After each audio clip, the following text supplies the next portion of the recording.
Ustedes lo están viendo y han tenido noticias de distintos lugares. eh, un cultivo que se ha venido como ralentizando en todo, se ha venido frenando lo que es siembra, se ha parado la siembra en época óptima, y se ha alargado a sembrar un poco más tarde todo, ¿sí? Sufriendo, como todo, con poco crecimiento. No tan dramático como, ejemplo, maíces de primera, donde la seca te corta toda posibilidad de producción. La soja es un poquito más plástica, se va adaptando, pero merma en superficie sembrada, merma en evolución del cultivo, e incluso ha habido pérdidas de siembras de soja por apostar a determinadas lluvias. Yo te comentaba fuera de cámara, apostar a determinadas lluvias, sembrar y después que no llueve. Bueno, medio como todo, ¿no? Cuando hablamos de soja, por ejemplo, ¿cuál fue el comportamiento que se mantiene hasta el momento en aquellas sojas que fueron sembradas de primera? Las hojas que se sembraron de primero, ustedes están viendo acá algunas.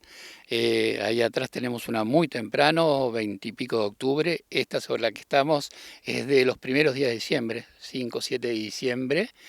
Eh, Se sembró en un sitio húmedo con cobertura, nació bien. Se implantó, lo que se dice.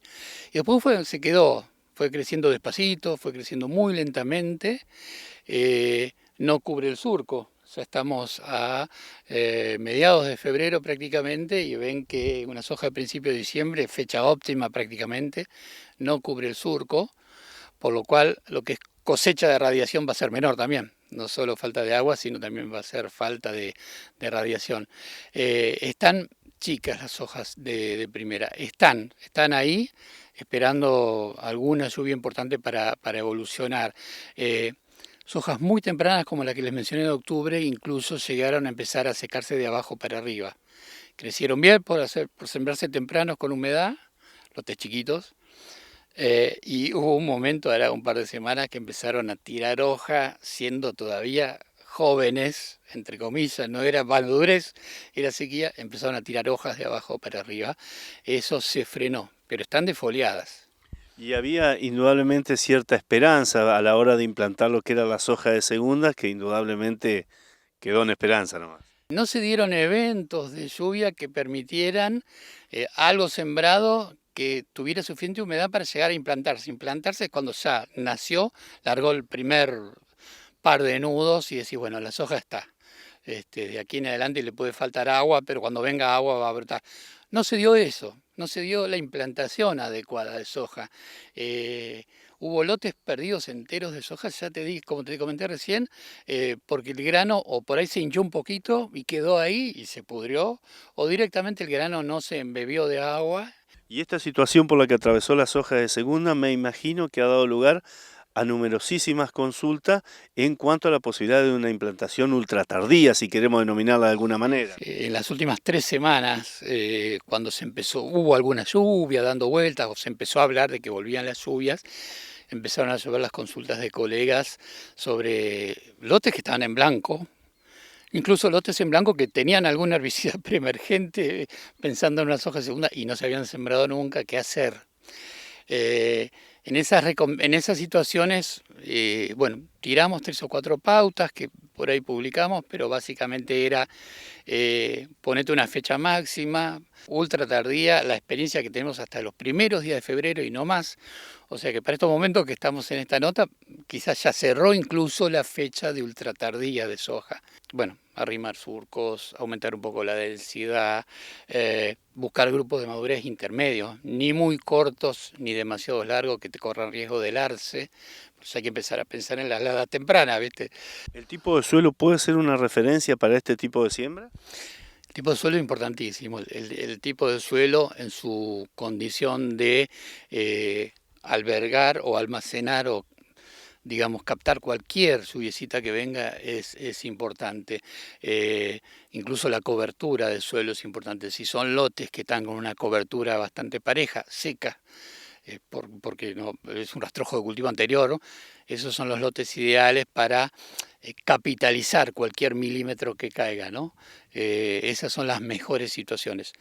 De todas maneras, estamos hablando de una soja de techo bajo, de un techo de rendimiento muy bajo, 1000, 1200 kilos, y ahí entra lo empresarial, el productor ver si tiene la semilla, si tiene el herbicida aplicado para soja, si tiene que o no pagar alquiler, bueno, 1000 factores, ¿viste?, que tienen que ver, que son los que terminan de poner el moño a la decisión de sembrar o dejarlo como está. Justamente lo destacaba usted en algún momento de la charla, a medida que se retrasa la siembra, de la fecha de siembra, indudablemente la merma en kilos de rendimiento afecta muchísimo. Es total.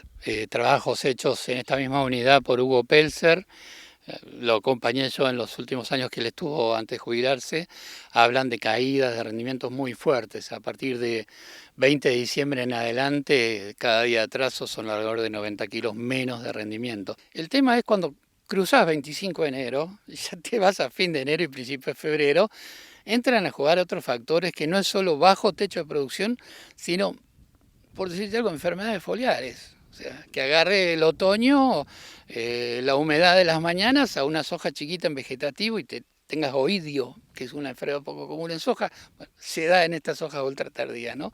Varias cositas que hay que tener en cuenta. Ingeniero Santo, ¿esta falta de agua se puede compensar de alguna u otra forma con un manejo nutricional o es indistinto? Lo que se refiere a eso, yo digo, es que un manejo nutricional adecuado, especialmente por el lado de fósforo, potasio cuando haga falta, pero principalmente fósforo, que muchos suelos deficitarios, va a asegurarnos usar bien el poco milimetraje que caiga. O sea, un cultivo nutrido va a ser mejor uso de la poca agua o del poco agua que caiga cuando esté ese agua, ¿sí?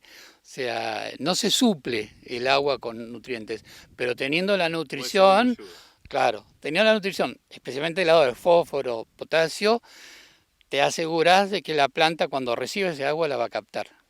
Y estamos en una época del año donde se empiezan a ver las apariciones de plaga.